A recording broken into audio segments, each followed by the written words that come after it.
friends, it's your girl, Mony. I am ready to read you some Bible stories. Okay, here we go with Noah's Ark. Many generations have passed and God became unhappy because there were a lot of evil people in the world instead of good people. God didn't like this, so he decided to put an end to this. He told Noah to build a giant ark because he said he was gonna send a huge, gigantic flood and bring a pair of every kind of animal, one boy and one girl. And do what God said Noah did. He worked hard for months, if not years. He built an ark so big that it was as high as the tallest building. Okay, next page. The ark was finished and watertight. Noah gathered together all the creatures as God told him. The line of animals went on and on, but soon they were all safely on board. Then Noah loaded the ark with enough food to last a long time. As soon as Noah, his wife, and the rest of his family were safely on board with the animals, God shut the door firmly behind him. Next page. Suddenly, it began to rain. Slowly at first, and then faster and harder. You can do the rain and thunder at home. The rain beat down on earth like a huge, enormous drum. Streams turned into rivers, rivers flowed into seas. Soon all the seas joined together as one ginormous ocean. The waters spread and rose across God's earth until not even the top of Mount Everest, if that was even discovered back then, could be seen. It rained without stopping for 40 days and 40 nights. There was nothing to see but water and cloudies. At last, the rain stopped and the waters began to go down.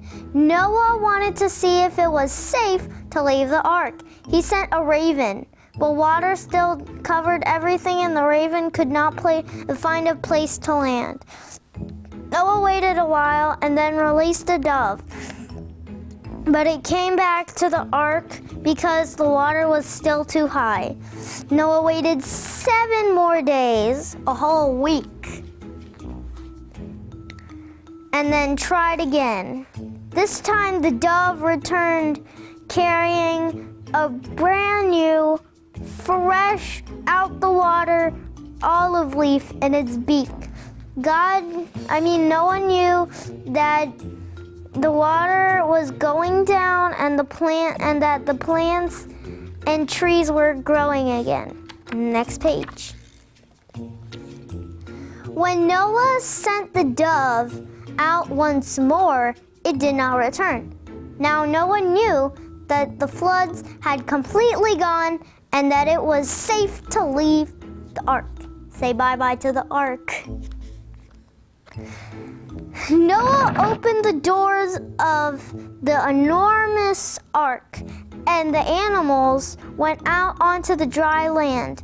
God made Noah a promise. He promised that he'd never, ever send a giant flood like what happened in the story ever again. Whenever you see a rainbow in the sky, he said, remember my God, my promise, and that I will keep it. By he, the story means God. And let's see, oh, that was the last page. Anyways, now let me tell you some interesting things that I learned from this story. Now, remember the part that I said about the rainbow being a signal that God will never, ever, ever send a giant flood to destroy the earth again?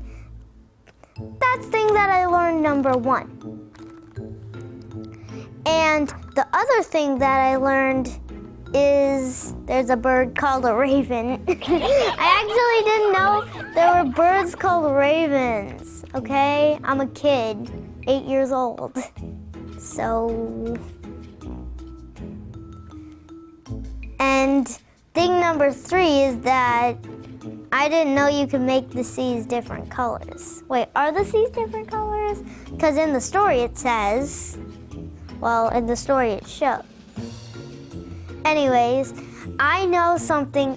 The Atlantic and the Pacific Seas don't mix.